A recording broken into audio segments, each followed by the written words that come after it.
Okay, let's begin. Parasha Shoftim. A lot of different things in Parasha Shoftim. Let's begin. Shoftim v'Shotrim. And we have to understand what the words Shoftim and Shotrim are. Shoftim are judges, and Shotrim are police. So even back then, 3,000 years ago, they understood that there were two jobs, two roles to play. Judges passed the law, and the shoter, the police, enforced the law. Right. The shoter was not there to make up the laws, that was the shofet's job. Where do you put these shoftim and shotrim? Titen lecho b'chol sha'arecha. You put them at the gates of the city. Now, the Balei Musar, they have a different approach. They say the gates mean your gates. What are your gates? Your eyes, your ears, your mouth. That means you have to have guards covering your eyes, covering your ears, covering your mouth, knowing where to go, where not to go, when to speak, when to say, what not to say. You know, now more than ever before, your eyes, you can't even know. Times Square used to be a place you could go to. Not so pushing anymore. Now you can't go. All over New York now you can't go. You can't go. You used to take kids to Times Square. There was Toys R Us was over there, and Hershey's was over there. Different places designed for children. Now a parent can't do that. Shoftim v'shotrim titen lecho b'chol sha'arecha. You have to be very careful. You can't do that anymore because of what happened, because of what's going on. The other Meforshim give another very interesting approach. Where was the Bet Din located? That means in New York.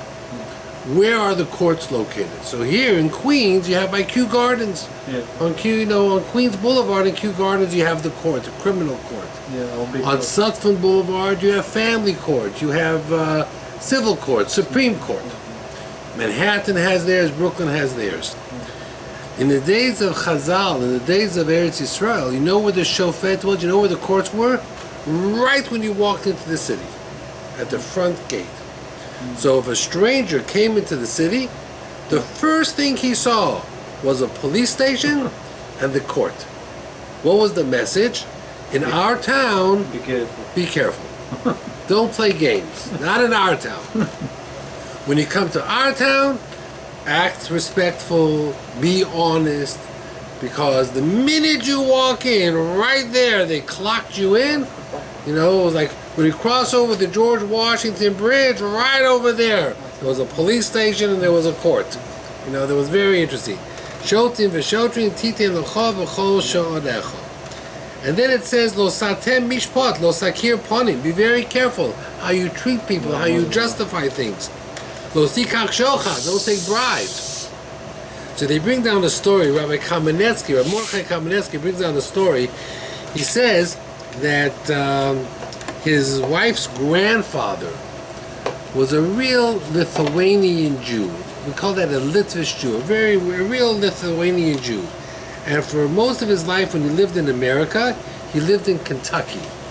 Now in Kentucky, there maybe were some Jews, but there weren't any Hasidic Jews. Never had the exposure to a Hasidic Jew. It says one time when he retired and he moved to New York, good evening, how are you? He moved to New York. He was once sitting in the waiting room of a doctor's office. And that was the first time he ever really met a Hasidic Jew. What happened? He's sitting in the doctor's waiting room, and what do you do in the waiting room? You wait. You're waiting for your name to be called for the appointment with the doctor. All of a sudden, a Hasidic rabbi walks in, together with his gabbai, whoever he comes with, and he comes over to this Jew, comes over to the grandfather, to Rabbi Kamenetsky's grandfather, and he says to him, I want to ask your permission. I have to see the doctor just for a minute. And I know you're waiting in line. Can I have permission to go? I'm only going to be there a minute. And the grandfather was a little bit surprised, He says, okay, no problem. And of course, the minute the doctor knew that the Hasidic Rebbe was waiting, he had the secretary or the nurse brought him right in, and he was there for 60 seconds. He was there for the minute. 1 minute he was there, When he came back out, he came back over to this Jew, and he said to him, we're still okay? I only stayed a minute. I didn't delay you. And he said, yeah, we're fine. When he came home and he told his kids about what happened, he said, this was the first time I ever met a Hasidic Jew. And I have to say, I was very impressed. He was I was secular? very impressed. What? He was secular? He wasn't religious? He was religious, but he was modern religious, I guess, or he never had that exposure to Hasidic Jews, because in Lithuania, there weren't that many Hasidic Jews. Most of the Hasidic Jews were in Poland. So he never really saw that, he never saw the Hasidic Jew. And all of a sudden, his first exposure to a Hasidic Jew was someone who was extremely respectful. Not just respectful of how he conducted himself, but he was respectful of someone else's time. And that was the key. That was the point he was making. He was saying is anybody else would walk in, they're very important people, and you would say, hey, they get first choice. They get to go to the head of the line. And all the little people, they have to suffer and they have to wait. He didn't go in. He knew he could go in. He knew the doctor would take him in. But he first said, do I have your permission? And when he came back, he just clarified, was I good? Did I keep to what I said? So he says, we see from here what it says as follows, that you have to be very, very careful. Lo sakir ponim. Don't show favoritism. That means a person has to value, everybody. Now, this is important when you come to a din Torah. I tell people when they come before the Bet Din, I say to them, listen, I just want you to know something. When you come to the Bet Din, be prepared when, let's say there's two people. Be prepared that when both parties come in, we're going to be friendly. We're not angry at anybody. We're going to say, hello, shalom aleichem, how are you? What's your name? Where are you from? Where do you live? Don't take that in the wrong way. We're going to be very friendly. Understand that we're going to be friendly. That doesn't change the fact that when we come to the Din Torah, we're going to judge the case based on the facts. It's interesting. An American court system, the rule of law is the courtrooms are open. They're not sealed, unless there's national security. I've been in United States courtrooms, not city or state courtrooms. I'm talking about with when you have a U.S. attorney where it's national security. Whatever the case was, I remember I told you there was all the smuggling thing with Iran, so I had to testify, I had to speak on behalf of the person. That was sealed. The courtroom was empty. No reporters, no spectators. But if you go to the courtrooms here in New York, you could sit in, you could watch a court case. You can't disrupt, you can't talk. If you talk or disrupt, you will be thrown out, Or, they don't always let you wear a hat for sure. Yarmulke is debatable, but now they let you wear a yarmulke. But in a Bet Din, generally, the courtrooms are not open to the public. When we have a Din Torah, the people that are there. Witnesses are outside because they're not going to be here until they're called in. But let's say someone wants to watch. I've had situations where the girl comes and she wants to bring her father to the Din Torah. Or I have a guy come, he wants to bring his father or father-in-law to the Din Torah. So if everybody allows it, we allow it. I don't keep secrets. So if you want to bring your father-in-law, no problem. You have a problem with that? No? Great. He can sit there and, he can watch. Is it allowed? Technically, it's allowed. But we're so concerned about people feeling at a disadvantage. In the days of the Gemara, if a person was a rich guy and he came in with a real smart-looking suit, and the guy that he was having the Din Torah was very poor, the Bet Din would say to him, before you come to the Bet Din, get him a suit. Make him dress like you. I mean, they gotta look the same. He needs a haircut, pay for his haircut. When you came into a Bet Din, they looked at both of you. Now, technically, in the olden days, they were talesim. There are some opinions that say they had the talit over their head. So when the people stood in front of them or sat in front of them, they didn't even see who they were. I mean, they had no way of knowing. They didn't know what color, if you were tall or short. They didn't know who you were. They had your first name. Yeah, they covered their faces more or less. And in the olden days, we don't do that. Equal. And it had to be equal. We don't do that because very often, listen, it's interesting. You can hear one side of the story, and you right away jump to conclusions that this guy is terrific. The other person's a real lowlife. Then you hear the other side of the story, and you realize it's not so simple. So, very much we judge a case by body language. That means we need to look at their eyes. We need to see, how they're talking. There's an old story, a famous story of a lawyer who was standing there, and his client was accused of murder. And they never found the body. That means they never found the body. And it's very hard to prove murder without what we call in Latin the corpus delicti. The corpus delicti means without the body. But they had circumstantial evidence. So the defense attorney gets up there and he makes an impassioned speech at the closing. And I know without a shadow of a doubt that my client is innocent, because in law you have to be able to prove beyond a shadow of a doubt. And you know how I know that? Because the guy he's accused of murdering is walking into the courtroom right now. And everybody looks that way. Besides the guy that was accused of murder. So they found him guilty. They asked, how come they found him guilty? He says, because everybody looked. He's the only guy that didn't turn around and look. Why didn't he turn around and look? Because he must have known that the guy's dead, because he killed him. So you see, we judge body language. We look at the way a person looks. Very interesting how a person looks. But, in a case... How about back in the days? How come they haven't used that as well? The same technique? Where they're more like at a spiritual level, that's why? They did. So they why used don't that, and they could sense if a person was telling the truth, not telling the truth. There were many, many things. There were many things they took into consideration. Al Pishnayim Eidim Yokum Dover, they had witnesses, they questioned the witnesses, but they didn't have the science like we have today. No, but I'm saying, how come, like you said, they were covered, right? So some opinions say that some wore talit over their heads. Okay. So they had a different level of understanding. Okay? But today we look at body language. We judge a lot by body language. Now it's interesting. It says, Lo sikach shochad, don't take a bribe. Shochad is written singular, lashon yochid. And then it says why? Because the shochad, the bribe, can change the opinion of many. So, again, look at it from a court, from a bet din point of view. In secular court, you have one judge. So if you give a bribe to the judge, the fix is in. On a bet din, you could argue, what did I do wrong? A bet din has 3 judges. I gave a bribe to one. Shochad is lashon yachid, one. So what did I do wrong? So I got one guy to say, see my point of view. But there are 2 other judges. And you go after the majority.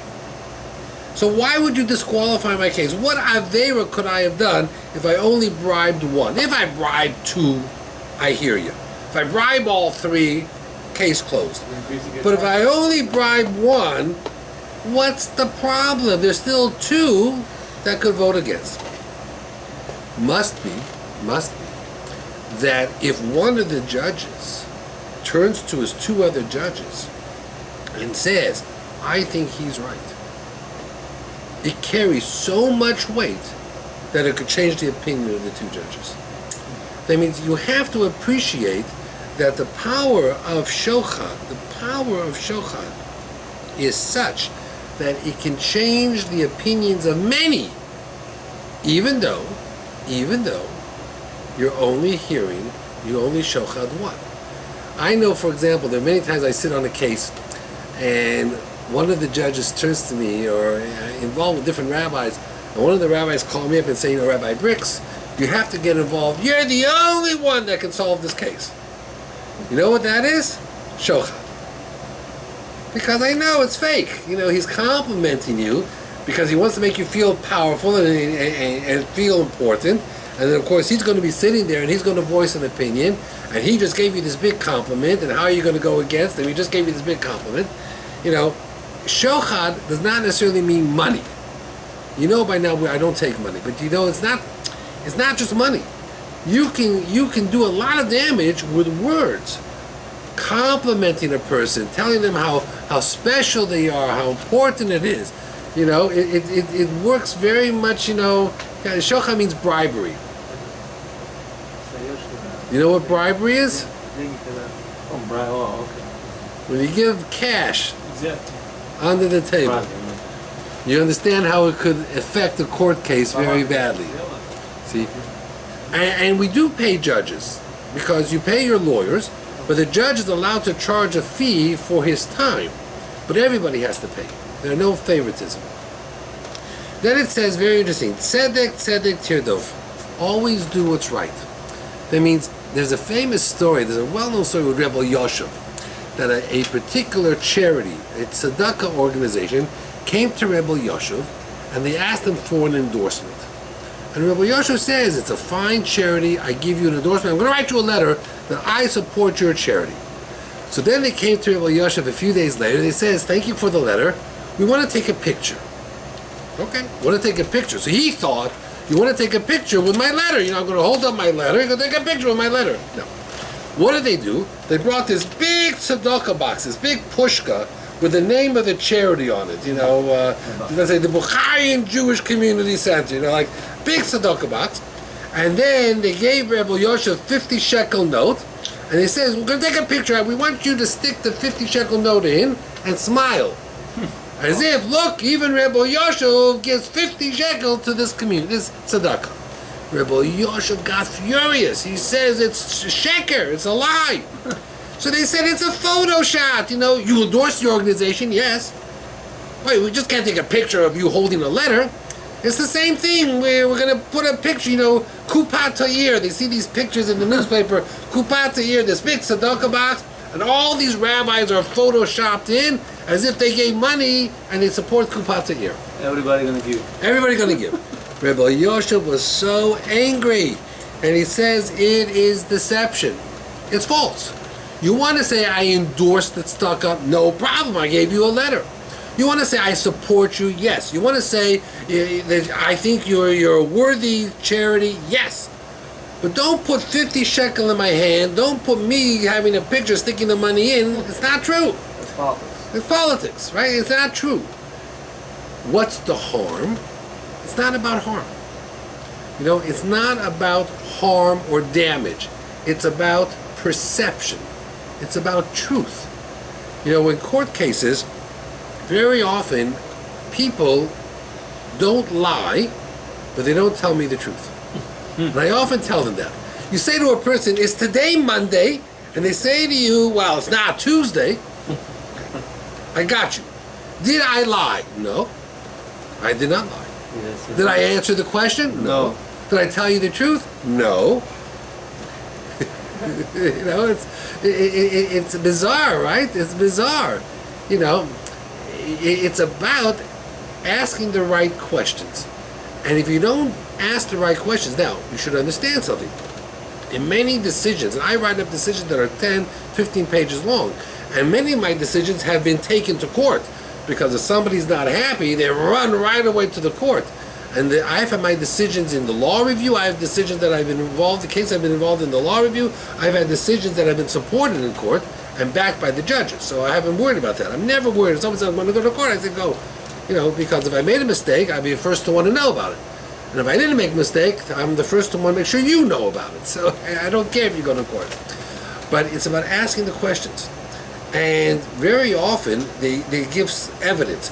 Well, I went to a lawyer, and the lawyer said this, this, and this. No problem. The lawyer wrote a letter. I take the letter, and I read through it. Now, I had a lawyer who quoted a whole bunch of cases. This is supported by this case, and this case, and that case. Most people just look at that and say, okay, listen, he cited case law. I went down to a law library. I pulled each one of those cases. And each one of those cases supported the other side. In the beginning, it supported this side. And he quoted the beginning. But if you read to the end, the judge in each case says, but with a further review, it was different. He's there only to whatever he wants you to see. He quoted the case, and he showed me what he wanted me to see. never thinking that some rabbi from Queens is going to go to a law library and was going to look up the cases. Well, I did. And then I called him up and I shared with him my findings. He said, well, under those circumstances, I guess you're right. And Of course. so I attached everything, and I wrote a decision. I attached everything. So it's tzedek tirdo. If you take time, sometimes I can issue a decision relatively quickly. Sometimes it'll take me a week to give back the decision because I'm doing research. I'm trying to find case law, both in the Torah and both in secular law, to figure out how best to address the issue. So you really have to be very, very careful. And we know that Rabbonim are not, and that's why many Batei Dinim have a bad reputation. People will say, I'm not going to go to the rabbis. What are their legal experience? What's their legal background? And I understand that. He brings down here from Rav Dessler, very interesting from Rav Dessler. Rav Dessler says, everybody talks about emunah, having faith. When I say, do you have emunah? What am I referring to? Faith in what? God. In God. Emunat Hashem. That's what we talk about. Faith in Hashem. Rav Dessler says that every Jew has to have emunah in two things. Emunah Hashem and emunat Chachamim. Very interesting. Rav Dessler says there are two types of emunah. There's emunah in Hashem, everybody understands. But there is emunah in one's rabbis and in one's teachers. You have to have emunas chachamim. Because who explains to you what the Torah means? Who explains to you what the Torah is saying? It has to be the chachamim. You're allowed to investigate as well? It means you have to question. But who do you question? You can sit here and question God. No, but that's why we have a lot of different speakers. And that's what it is. But you have to have the emunas chachamim to understand what is happening. And then you should have to understand that the Torah talks about that. And the Torah says, Al pi ha-Torah asher yerucha, according to the Torah that they will teach you, means the chachamim. Val ha-mishpat asher yomu lecha, and according to the judgments that they'll tell you, ta'aseh, you should do. Lo tosur, do not deviate. Min hadovor asher yagidu lecha, yomin usamol, right or left. That means it's up to the chachamim to explain to you what it is. So now, when the chachamim tell you something, the obligation to listen to the chachamim, is that a Torah obligation or not? It's a Torah obligation. This is from the Meshech Chochmah. Very interesting question he's going to ask. Listen to this question because it's not an easy question. The mitzvah to listen to the Torah, to listen to the rabbis, is a Torah mitzvah. It's written twice. Number one, it says, Asher yomu lecha ta'aseh, what they say to you, you should do. And then it says, Lo tosur, don't deviate. So there's an aseh to listen, and there's a lo sa'aseh, don't do differently. Now, when you have a question in Torah halacha, a piece of meat gets mixed up in milk. Meat and milk is also from the Torah. You're not sure, you're misupak, you're safek. So now, do you go chumrah or kula when it's a safek in the Torah? Safek d'oraisa, l'chumrah. If it's a safek in the Torah, we always go l'chumrah. Got it? Stringent. That means if I don't know if this mixture is kosher or not, and it involves meat and maybe milk, which is a Torah restriction, and I don't know, the answer is asur, no. Safek in Torah, asur. What happens if it's a mixture of milk with chicken, which is only midrabanan? Safek d'Rabbanan is lekula, we go lenient. But if listening to the Rabbanan is a Torah mitzvah, then every suffix d'Rabbanan is a suffix from the Torah. We should always go l'chum. Yeah, it's contradictory. Did you get that? What is chicken milk? We go anyway. if chicken and milk is only midrabanan, but to listen to the Rabbanan is a Torah mitzvah, then a safek should also be lechumra. So the Meshech Chochmah brings down from the Rambam, and the Meshech Chochmah considered the Rambam. Rav Meir Simcha looked at the Rambam as his Rebbe, even though the Rambam lived 500 years before him, says that the Chachamim, when they established their rules, said, in our case, even though listening to us is from the Torah, any question is lakula. So the answer is that they themselves established that when you listen to the Chachamim, if you're not sure if it's a safek, you go lakula. There are certain things, lenient. There are certain things. For example, when it comes to laws of avelut, the Gemara says, safek avelus, lakula. It's such an emotional time. It's such a difficult time. So if you're not sure, many of the laws of avelut are minhagim. They're brought down eventually in Shulchan Aruch, but most of them are minhagim. When in doubt, you can be lenient. You can go lakula. Okay, so someone calls me up with that. There are other areas of halacha that sometimes, when you're in doubt, a rabbi has the authority to be mekel. He can be lenient if he wants to, but he understands that the rabbi has to judge the case. I told you this once before. I gave you this example. A lady once called me up, and she says, I made a mistake. What was the mistake? I had baby bottles. Remember, baby bottles with milk, I washed them in the dishwasher with meat dishes or whatever it is. So I said, it's okay. If you ever, fine. 2 days later, she called me up again. She made the same mistake twice. Made the same mistake. I said, this time you have to wait 24 hours. The third time she called me up, 3 days later, she made the same mistake again. I said, you have to throw the baby bottles out. Now, she could walk away and say, I don't get this rabbi. Does he make it up as he goes along? The answer is yes. In the beginning, it was a mistake, so I could be lenient. But when I began to see that it wasn't just a mistake, she was being irresponsible. Irresponsible is a different ruling. When a person is being irresponsible, now we have a different approach to this problem. So a lot depends on what's happening. So what happens when there's two rabbis contradict each other? Which one do you listen to? Does that ever happen? Yeah, Rambam. Two rabbis contradict each other? I can't believe it. No, it happens most of the time. There's always a... I thought you'd ask even a harder question. What happens when two rabbis agree with each other? like Mashiach would come. You think a Shechiyanu. No, so who do you listen to? I mean, you can't just expect one. So you're right. So what is the halacha? Say you don't shop for rabbis like Pathmark where you have 10 brands of ketchup. You have asay l'charav. One of the first things it says in Pirkei Avot is asay l'charav. And technically, if you ask a rabbi a question and he gives you an answer, you don't like the answer, and you go to a second rabbi, that's okay on one condition. You have to say to the second rabbi, I just want you to know, I asked Rabbi so-and-so, and he told me no. Yeah, you have to name them. But you have to say it. You have to say it. Now, the second rabbi has the right to say to you, well, you asked, forget about it. Or he might say to you, I had that. I had that with a person, I had that recently. Let me tell you what I had recently.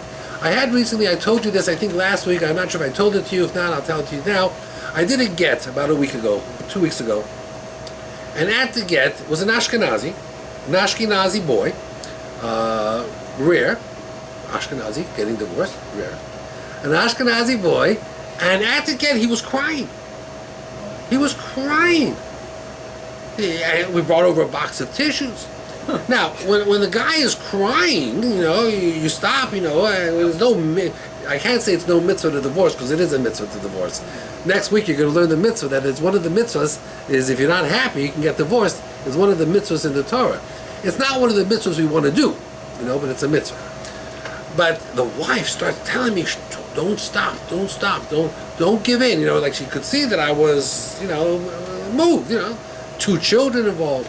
And you have to understand, when you do a divorce and there's children involved, in my mind it's like dinei nefoshot. It's not the souls of the 2 people getting divorced I'm worried about. Whose souls am I worried about? The children, the kids. Anyway, we finished the get, and they give the documents out, the sofer leaves, the witnesses leave, the wife leaves, the husband stays behind, And I say to him that I see you're very emotional. He says, it was very difficult, very difficult. I says, well, you're not a Kohen. So you can always go back and date and see whether or not you can rekindle the relationship. It happens. He says, no, I don't think it's going to happen. I said, why not? Why not? He says, well, I crossed the line. Crossed the line? What did you do? He says, I beat her one time too many. One time too many? That's what he said to me. I said, you what? He says, I beat my wife one time too many. You beat your wife? He says, yeah, I have an anger problem. And they told me I should marry a Sephardi girl because a Sephardi girl can take it. She couldn't take it. This is what he said to me. My wife was livid. My wife, because she was also, guy's crying, you're upset, So I said I wished him well, and I'm happy we didn't stop the get, and it's goodbye. Okay. Then I get a text the other day from him saying, I went to visit my wife last Shabbos, and I spent the night. Oh. And we reconnected. What is the status of my get? What's the halacha? How many days pass? It makes no difference. They just got divorced. If you have relations again with your 3 wife, months, right? and she can't get remarried for 3 months. They But should do again. so I said, guess what? Your get becomes nullified. Your get becomes bottled. Let's say if they get divorced. Yes. How much time does let's say they want to remarry again? It happened within 30 days. You always wait 3 months, except your husband that you got divorced, you can get married right away. Right. I mean 3 months, but you can get married right away. But if you have relations with the guy you have divorced, it nullifies the get. Oh, I see. But Now what's the grace period? What? The get is not. The get is not kosher anymore. So what's the grace period though? It doesn't matter. There's no grace period. Could be in 2 years after. That's correct. Grace So is no- they married again, count? So technically they're married again. So he says, what should you do? So, Without Ketubah? right. So I said, so now you've got a problem. You may need another get, Yeah, but Or they, you may count- need- They did a sin, right? or you need to do a new marriage. Whatever the problem. They made a sin. Keep doing Counts this. as they made a sin. Whatever it counts. We're not talking about that. We're talking about what's the legality of the divorce. So now, what does she want? Yeah. And just because you spent the weekend and now you're back again, you're back home and she's back home, what does she want? So maybe they'll come for counseling. We have to see what we're going to do.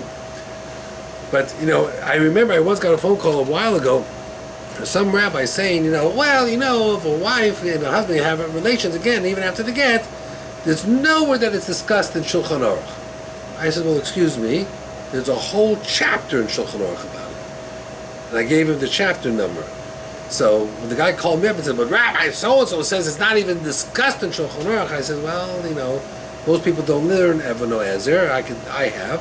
So tell them to look at this chapter, and you've got a problem. But I spoke to Rabbi so-and-so, and the answer was, well, that's too bad. Rabbi so-and-so doesn't do Gittin. So, things of that nature. I remember once that I was speaking to somebody about, there's this movement that kids should get married younger. That there's so many girls that are, whatever, there's this movement, kids should get married at 19, 20. So I voiced an objection to it. So one of the rabbis in the room said to me, why do you object so much to it? I perform weddings all the time. He says, I have no problem with it. He says, I know, you perform weddings, you don't have a problem. I perform divorces, I have a problem. Right. You don't ask the person who performs the wedding whether the kid should get married young. You ask the guy who's involved in the divorces, who sees the other side, when do people get married? That's where you go to. What's So, a good time to get married? when you're ready.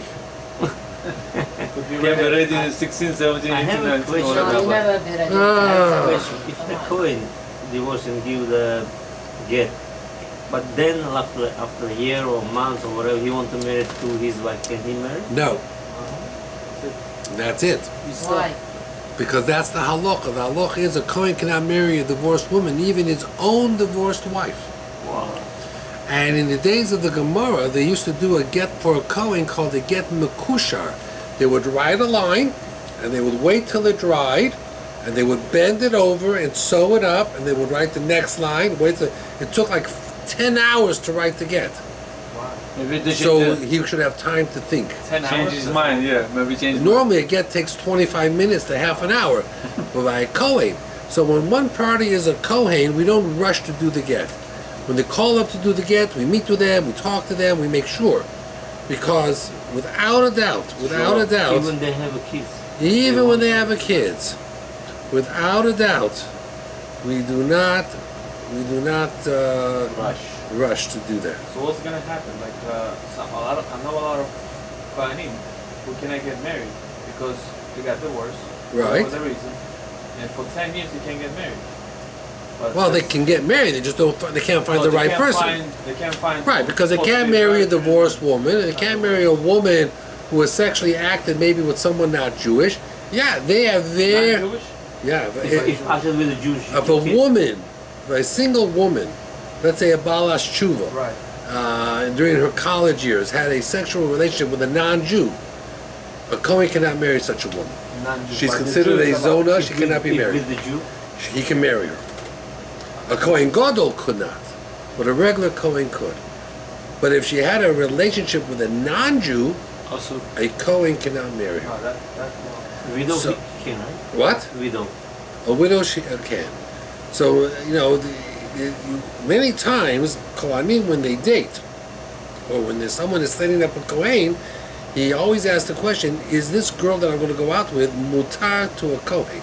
He has to find out if she's mutar to the Kohen. If a Kohen If plays she around lies- with girls in clubs, is he considered a Kohen? Can he boyfriend? He can still be a Kohen if he gets into a relationship with a girl who's divorced or a girl who had such a relationship, and he marries her and refuses to divorce her. Fools around.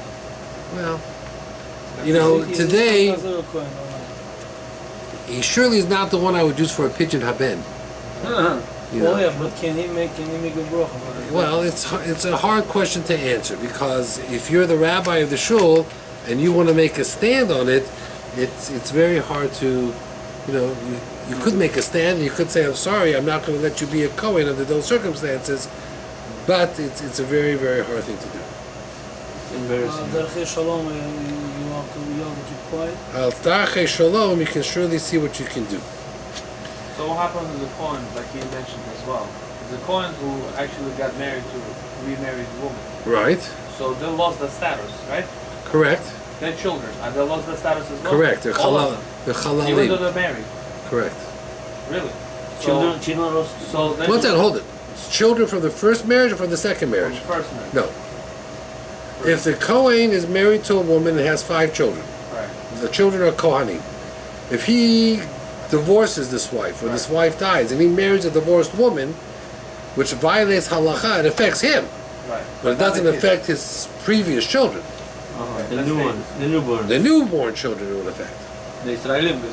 They're Israelim, they're halalim. So you have to be very careful when you deal with Kohanim. You have to be very careful. Okay, it brings down very interesting. A melech, a king, has to have 2 sefer Torahs. It says one he carries with him and one he keeps at home. So they all ask why. Is a person more religious because they have 2 sefer Torahs? I mean, let's say if I come to your house and you have a 2 chumashim, does that make you better than a house that has 1 chumash? If you have 2 Masechet Nazir, does that make you a better person than if you only had 1 Nazir Gemara? So he brings down he brings down from Rabbi Uziel Mulevsky. I knew him. Uzi Mulevsky was someone I learned in yeshiva with. He was a rabbi in Toronto for many years. He passed away. He passed away young. I knew him because his father was chief rabbi of Montevideo, Uruguay. And he was on a sabbatical in Israel when I was on the Bet Din. So for a whole year I studied with him and I have a smicha from him.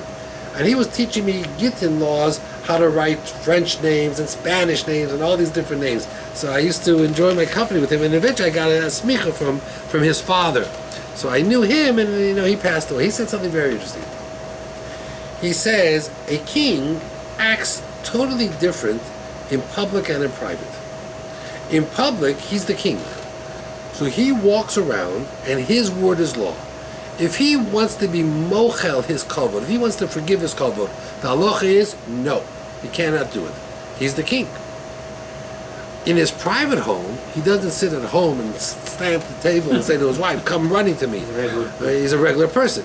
And when he davens to Hashem, he doesn't say to Hashem, "Hey Hashem, I'm king. I'm king." Because Hashem says, "You might be the king, but I'm the king of kings. I'm Melech Malchei Amlachim." It's not very good. It's interesting. Because David HaMelech, when he came to the Mishkan, no one could sit in the Mishkan. In the house of Hashem, you weren't allowed to sit. They didn't have chairs in the Beit HaMikdash. They always stood. But a king could sit. Yeah, David HaMelech sat in the Mishkan. They bring down in the Navi that David HaMelech sat. So even though he was in the house of Hashem, they brought him a chair. The Navi brought him a chair. But I'm saying there was no temple at that time. But there was the Mishkan, it was just the same thing. David HaMelech could sit. So a king could sit in the Beis HaMikdash, in the Mishkan. But normally no one else could. So Rav Uziel says very interesting. Rav Uzi Molevsky says he had two Torahs. One Torah he took with him, that was the king. He was very strict on his kavod. But he had a second Torah, a second behavior, a second attitude. And that was when he was in private, he made sure that he was humble and he understood what was right and what was wrong, and he did everything that had to be done in a very respectful fashion. That's what it was. It was very, very important. Now, let me tell you a few stories. I want to share with you a few stories. Looking at the time, we're doing just fine. There is a yeshiva in Kew Garden Hills called Yeshivat Or HaChaim. Have you heard of that yeshiva? It's Rabbi Lander. I don't know if it's part of Lander College, because you have Lander College, which is the one area. But Or HaChaim is a yeshiva. It has a high school called Yesodei, and then it has the yeshiva. The mashgiach, that means not the Rosh Yeshiva, but the mashgiach, the person in charge of the boys, is a wonderful fellow named Mordechai Finkelman, Moti Finkelman. And Moti Finkelman is a very warm, very caring person. When my father was in Europe in the yeshiva, the Rosh Yeshiva was like his father, and the mashgiach was like his mother. Because these boys were away from home, and who took care of them? The Rosh Yeshiva was like the father, and the mashgiach was like the mother. That's how it was. He cared very much. I remember, I'll tell you a story. I think I told the story a few times here, but I'll tell it to you again anyway. When I went to Baltimore, to Ner Yisrael, the mashgiach at that time was someone named Reb David Kronglass. Now, Reb David Kronglass was a very short person. Maybe he was 5 foot, 5'1". Very short person, but a tremendous tzaddik, very well respected. He was a survivor of Shanghai, China. That means during the war, when the Mir Yeshiva was in Shanghai, he was in Shanghai. My father was in Shanghai. My father was a rabbi in Shanghai. He was an assistant rabbi there. I wasn't born there. My father was married there, but I wasn't born there. But he knew Reb David Kronglass. Now, I was in the high school. I was in 9th grade. I was 13 years old. Friday night, the boys in the yeshiva, and there were a few hundred boys, would go to their teachers, their Rebbe's houses, and they would get cake and whatever it was, whatever it was. They would get cake or whatever it was, to eat, and they would sing some songs, and they would have a Devar Torah, whatever it was. Normally you would go to your Rebbe. Me, a 13-year-old big shot, which I wasn't, I was a 13-year-old punk, some of the boys were saying, we're going to go to Rabbi Kronglass's house. And I figured, great, Rabbi Kronglass was from China, he knew my father. I tagged along. So the guys that are going there are 23, 24 years old, they're 10 years older than I am, and I'm a 13-year-old nothing.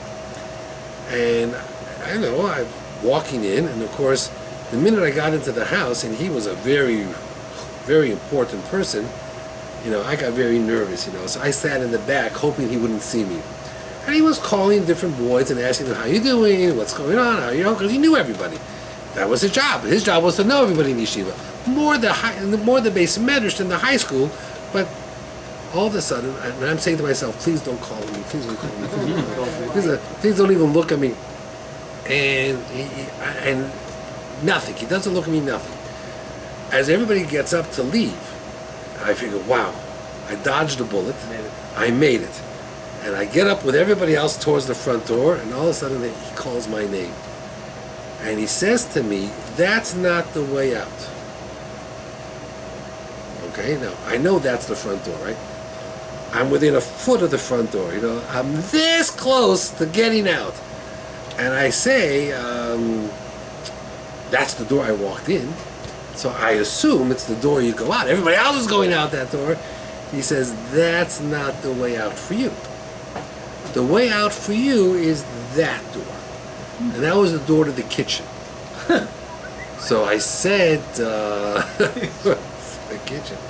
I said, you know, what am I going to say to him? You're wrong? You know, I didn't have a suicide. I didn't have a death wish. But I almost fainted. I was shaking. He says, I think this is the door I walk in. As I'm inching my way to the door, now I'm within 6 inches of the door, and he says, no, that's the way out. So I come back in, and of course everybody's staring at me, like everybody looking at me. He says, my wife is in the kitchen. Number one, you enjoyed the cake. She made it. So you should go thank her. And number two, she would love to see you, because she remembers your father and mother very well. And she would love to hear how you're doing and how your parents are doing. So for you, the way out is through that. So he knew you He were. knew I was. Boy, he knew where I was. I thought for sure he couldn't. How would he know a 13-year-old kid that just came? I wasn't in yeshiva more than 2 weeks. And I went in and I thanked her, and she asked me about my parents and everything else, you know. And he passed away a few years later, and it was a big loss to Am Yisrael. David Kronglass was legendary. But he understood that it's about midos. You know, your parents. You know, we in the war, you bond. People became very close during the war times. You know, you're here. Say hello to my wife. She cares about you. That was his job. He cared about people. He cared about people. And you could feel it. You could feel that love. My father told me that once time he was in the... See, you have to understand. My father left to yeshiva in Europe when he was 12. And he came from a Hasidic background, and he was going to a regular mainstream yeshiva, so he was called the rebel. His brothers never shaved. He shaved, my father, you know, until he grew old, but he shaved. So when he came to the yeshiva, you have to understand, when you were in Poland and you went to one of the Lithuanian yeshivas, you crossed borders. It wasn't like today that you go home every 6 weeks. You stayed there for 6 years. There were no phone calls. Maybe you got a letter. You were broke. You didn't have money. You traveled by train. It took you 3 weeks to get to the yeshiva. You didn't come home for Sukkot or Pesach or the summer. So one day, the mashgiach noticed that my father, his shoes had holes in it. So he took him and he bought him a pair of shoes. Because he was like the mother. You know, if you were home, your mom would buy you a pair of shoes. You know, he took care of the boys. That's the way it was. He took care of the boys. It just wasn't the way we have it today. It was a different world and a different understanding. So Rabbi Finkelman says, he once said a story that there was a fellow in his 50s, early 50s, who was quite ill. His eyesight was blurred, his hands and legs became less and less coordinated, he would fall, he lost his balance, he would faint, and he went to the doctor, and the doctor told him that he had a debilitating sickness, a disease, and he had maybe 6 months to live. Now, when he came back home, and he told his wife this, his wife was just beyond herself. So someone said to the wife, go to the Skolya Rebbe. The Skolya Rebbe was a Hasidic Rebbe, Reb David Yitzchak Isaac Rabinowitz. He's a tremendous tzaddik, a big tzaddik. And should I go or not go? In the end, he went to the Skolya Rebbe. And Skolya Rebbe, I think, was in Monsey or Square, whatever. I'm not sure where he was. And he went to the Skolya Rebbe and he told him what happened. And the Skolya Rebbe said to him, he got very angry. He says, doctors don't have the right to give you death sentences. Doctors are there to cure you. And that's all they have. Whether you live or don't live is up to Hashem. It's not up to the doctor. And he said to him, tell me a little bit about your day. He davens every day, 3 times a day. He goes to learn. He says, and when you come home from davening, what do you have? He says, I usually have a cup of tea, some water, some liquids, a cup of tea. I usually have some bread, some toast. He says, if that's what you have, you will have a long life. Why? Because there's a pasuk. Listen to this pasuk. It's in Shemos. It says, "Va'avadatem es Hashem Elokechem." You should serve Hashem your God. Uborech es lachmocha ve'es meimecha. Hashem will bless your bread and your water. V'hasedosi machlamik yerbecha. And I'll remove all illness from your midst. It's a pasuk in the Torah. In Parasha Shoftim. Mishpatim, Parasha Mishpatim.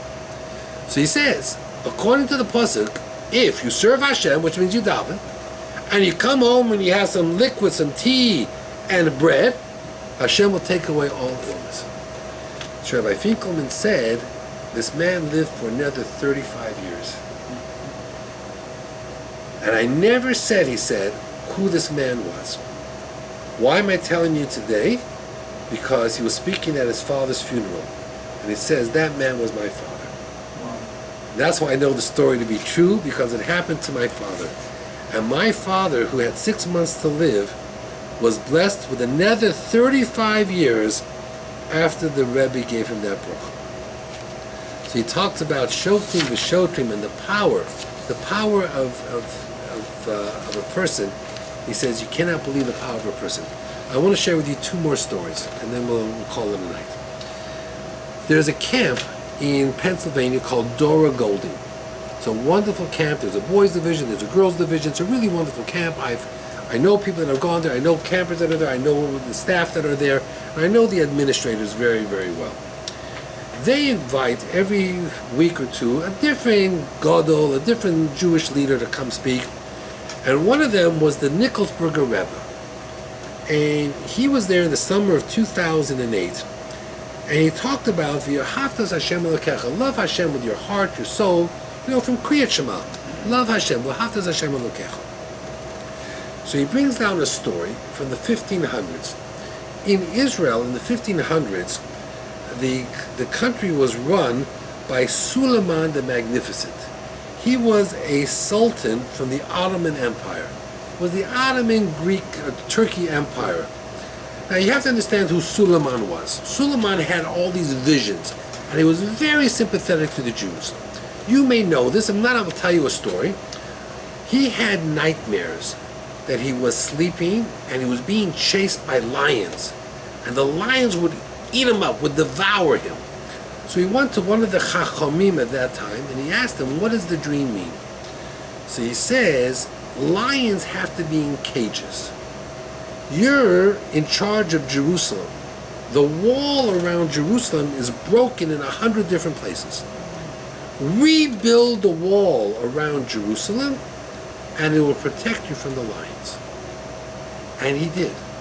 He is credited for building the wall around the old city Yerushalayim. Now, one of the walls... Sultan Suleiman? Yeah, Sultan Suleiman. Not Jew. Not Jewish. One of the walls, if you go, is called, the gate that he built in, is called Shar HaArayot, Lion's Gate.